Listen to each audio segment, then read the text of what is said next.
Oh gosh.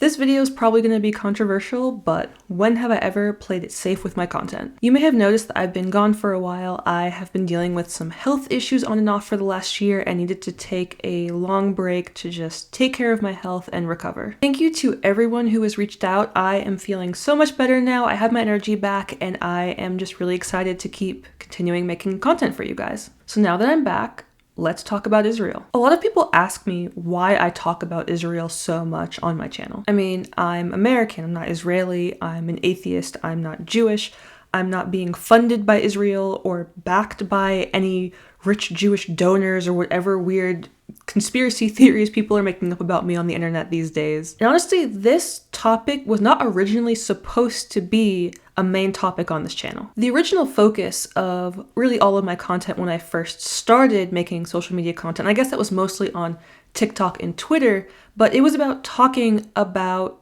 how America's culture is really going downhill. So many people nowadays are living in this fantasy land. Like, they don't want to face reality and instead want to make up this world in their mind and then pretend as if our world, the real world, is that fantasy. For example, the kinds of people that I'm talking about are the people who are pretending that there isn't no difference between a man and a woman. They are the people who are pretending that the government recklessly spending money and increasing regulations isn't ruining the economy here. It's people who are pretending that allowing violent criminals to walk the streets instead of putting them behind bars isn't making this country more dangerous. It's people who are pretending that they are fighting against racism while actively advocating for government-enforced racial discrimination. If you've seen my Why I Stand With Israel video, you would know that I really wasn't interested in talking about things outside of the US when I first started making content, but that changed on October 7th.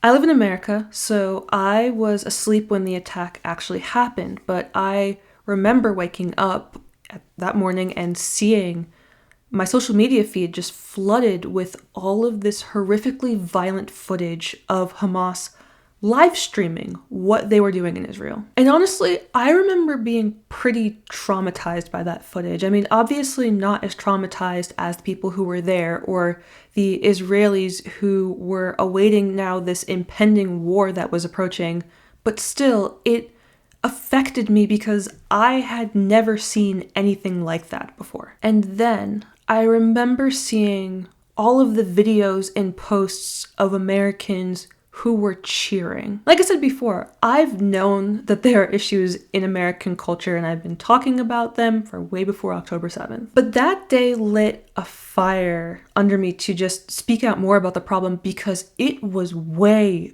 bigger than what I could have imagined it was. Because it's one thing when people are lying to themselves when it comes to economic policy and social issues. But it takes a different kind of evil to look at people who are being killed for dancing in the streets, people who are being murdered in their homes, people who are being taken hostages, babies being taken hostage and saying that that's okay. October 7th really changed just how I feel about the state of the world. Like, things are just a lot worse. The culture, Western culture, is just in a much worse state than I thought it was. So last week was the 2-year anniversary of October 7th, and it's crazy to think that 2 years have gone by because I don't feel really any better about the state of the world right now.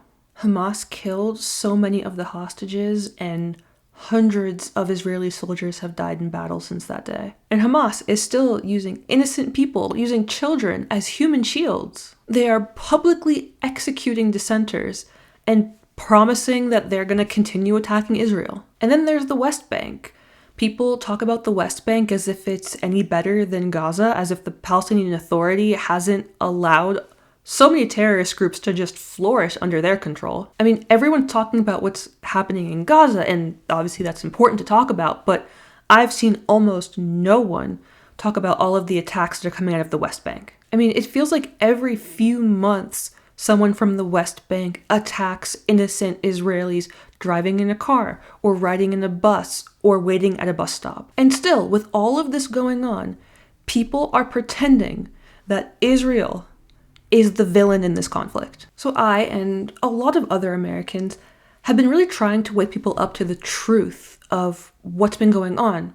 But so many people have their heads so deep into the sand that they are not willing to listen. So all this being said, I was very, very disappointed to see that on, September 29th, President Trump and Israeli Prime Minister Netanyahu proposed another ceasefire deal to Hamas. People are trying to negotiate with jihadists again, like they haven't tried to do that so many times during this conflict. I mean, we in America keep saying that we don't negotiate with terrorists, but apparently we do. This plan that Trump and Netanyahu proposed has 20 points. I'm not going to go over all 20 points. It's on the internet. Actually, I'll put the link to the plan in the description so you can read the whole thing. The most important demands of the plan were that Hamas surrendered, there would be an immediate ceasefire, and then all 48 hostages, approximately 20 living and 28 corpses, would be returned to Israel. Then Gaza would be forced to demilitarize, and Hamas would be granted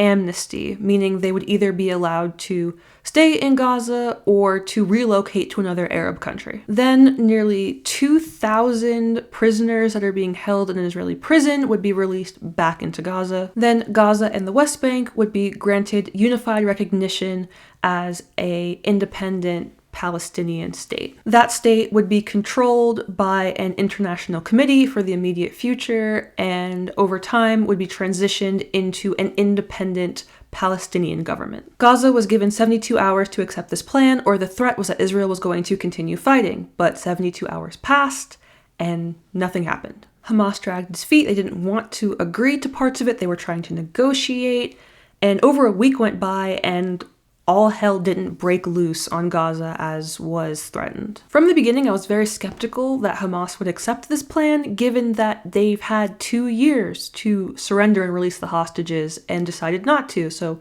why would they all of a sudden accept this plan? I know there are some people who are going to say, well, it's because Gaza was destroyed and the civilians were suffering. But again, they've had 2 years to end the suffering by surrendering and releasing the hostages, and they didn't do that because they don't care about Gazan civilians. So as of filming this video, it is currently Saturday, October 11th, and there has been some announcements that part of this plan has been agreed to by Hamas and part of it hasn't, which is what, Hamas tends to do. And right now we don't have a clear idea as to exactly which parts they've agreed to and which parts they haven't.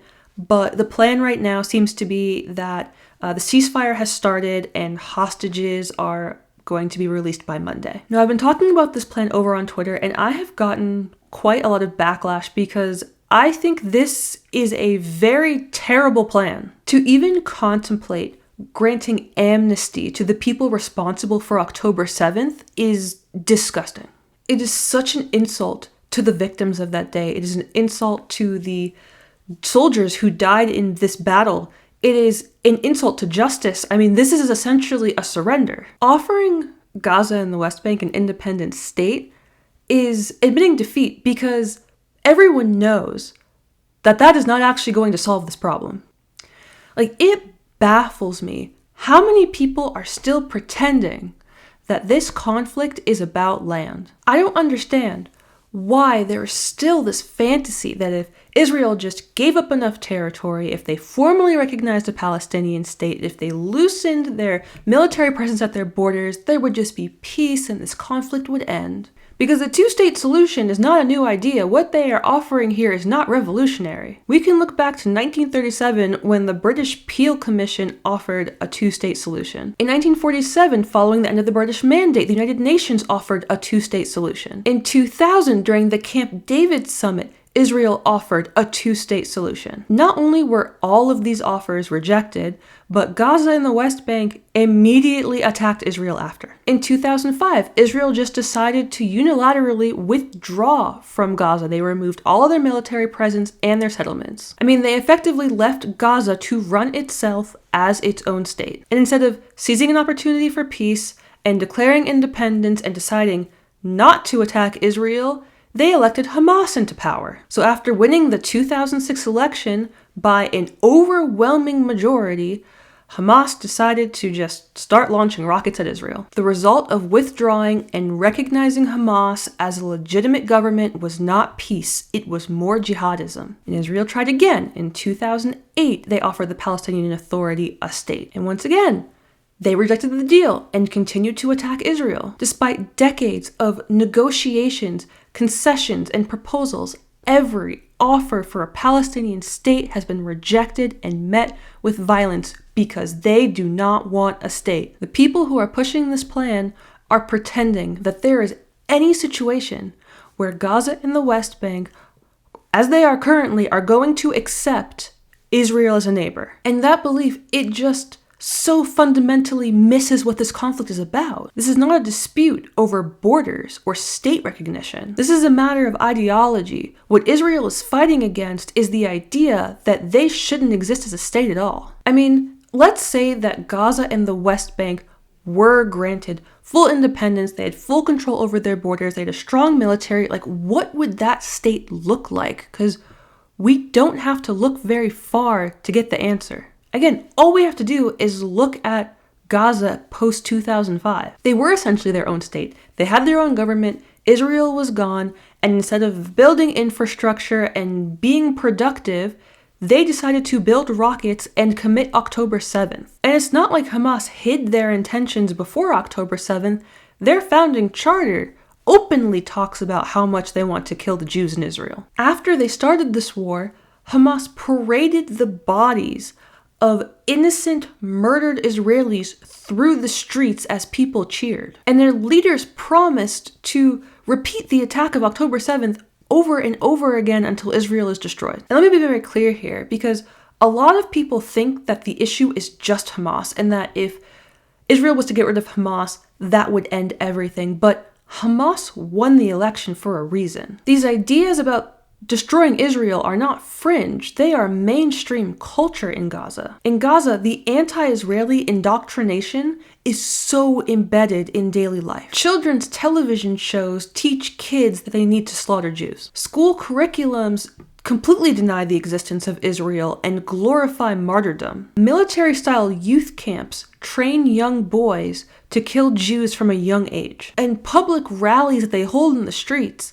celebrate martyrs who blew up buses or stabbed Israeli civilians. Yes, Hamas is one of the main issues and one of the main obstacles to peace, but there's not going to be peace if Israel gets rid of Hamas and the citizens of Gaza just rally around another terrorist group to take their place once they're gone. Right now, Gaza is not very happy with Hamas, and a lot of people see this as this really great positive thing that we should be celebrating. But being angry at Hamas because they messed up Gaza is not the same thing as being angry at Hamas because they slaughtered innocent people and attacked a peaceful neighbor that they realize they shouldn't be attacking anymore. So we'll see exactly what happens, because right now it's kind of unclear where the Gazans stand, but most likely the reason that the Gazans are not happy with Hamas is because Hamas was not as effective at destroying Israel as they would have wanted.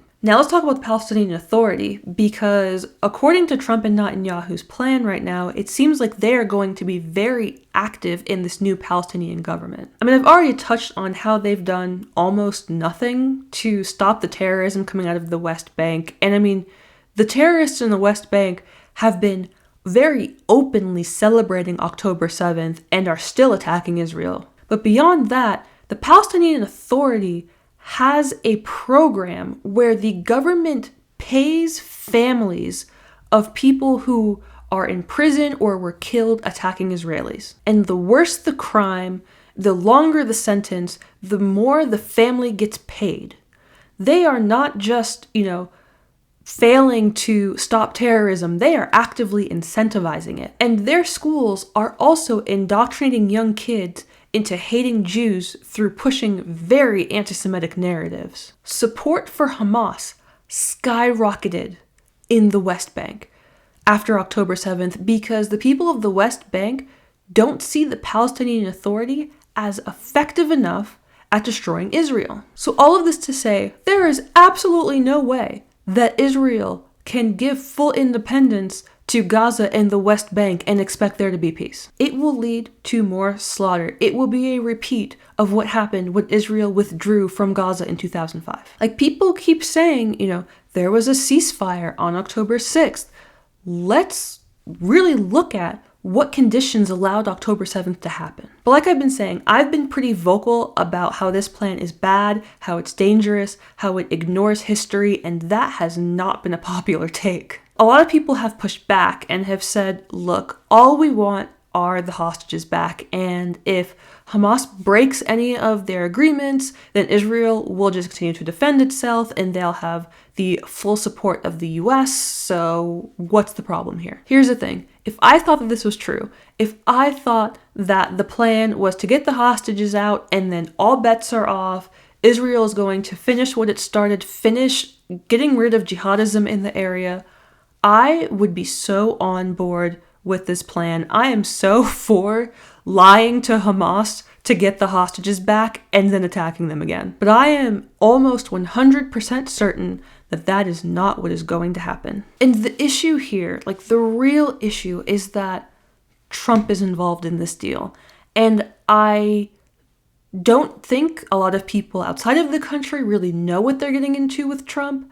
And a lot of people in the US are not very objective when it comes to evaluating Trump. There are a lot of people here who have very, very blind loyalty to Trump, and they will pretend every plan that he has is brilliant and will tie themselves up in knots trying to defend the things that he says. But I am not pretending, okay? I will be so honest with you guys when it comes to Trump. And I haven't really done a lot of talking negatively about Trump on this channel so far, but let's start by, again, being just brutally honest about what's probably going to happen. Trump does not care about Israel. I mean, Trump really doesn't care about most things. The thing that Trump cares about is feeling good in the moment. He bases his policy decisions on what is going to make people like him, and really just chases whatever is going to boost his pretty fragile self-esteem. He is so impulsive and emotionally driven that he makes the most unstable and unpredictable policy decisions. And we've seen this over and over again over the past year. One moment, he'll say that he supports Ukraine and he loves Zelensky, and then the next moment, he doesn't like Zelensky because Zelensky has done something that makes Trump mad. And this isn't like he's mad at Zelensky because of something rational. It could be something so small. Zelensky can just correct something that Trump says or lightly push back against some plan that he has. But doing anything other than completely agreeing with everything that Trump says will make him so extremely offended. Zelensky will say something very, very mild that Trump doesn't like, and suddenly Trump is threatening to pull support from Ukraine and is cozying up to Putin. Then Putin will say something that offends Trump, or he'll push back against a deal, and then suddenly Trump loves Zelensky again and he wants to support Ukraine. We've also seen this back and forth instability with our domestic economic policies when it's come to Trump's tariff policy. Some foreign leader will say something that Trump disagrees with, and suddenly he is raising tariffs on imports from that country. Then a different politician says something that Trump really likes, and then he lowers tariffs on imports from that country. So yeah, his policy decisions are entirely based on who's going to make him feel good in the moment. Right now, Trump likes Israel because Netanyahu is being very nice to him. Let's say that the Saudis or Qatar offer Trump some deal that he really wants. They want to open a Trump resort in their country, or they want to offer him some great military deal that he's been wanting for such a long time. And all he has to do is betray Israel. He would drop Israel in a heartbeat. And it doesn't help that his base is starting to turn on Israel, and that's happening for a few reasons. One argument is that a lot of people right now don't want the US involved in any international conflicts. They don't want US to have any sort of partnership with Israel or any international power. And then the other issue, unfortunately, is the rise of anti-Semitism in the US. Like I said before, people in the US right now are living in fantasy land, and they are digging up old Nazi conspiracy theories about Jews, and the spreading of these ideas is completely out of control. And so as he loses support from his base, which it is happening slowly but surely, he is going to lose his support for Israel because it is going to mean less praise for him to continue to support Israel. But yeah, Trump's whole thing isn't about doing what's right. It's not about recognizing the facts and acting accordingly. Trump cares about who's going to suck up to him the most. Having someone like that who is so unpredictable as part of this deal means that his support for Israel is unpredictable. He might say that he supports Israel one day and then pull support the next. I mean, even when it's come to Israel, he has gone so back and forth with his support.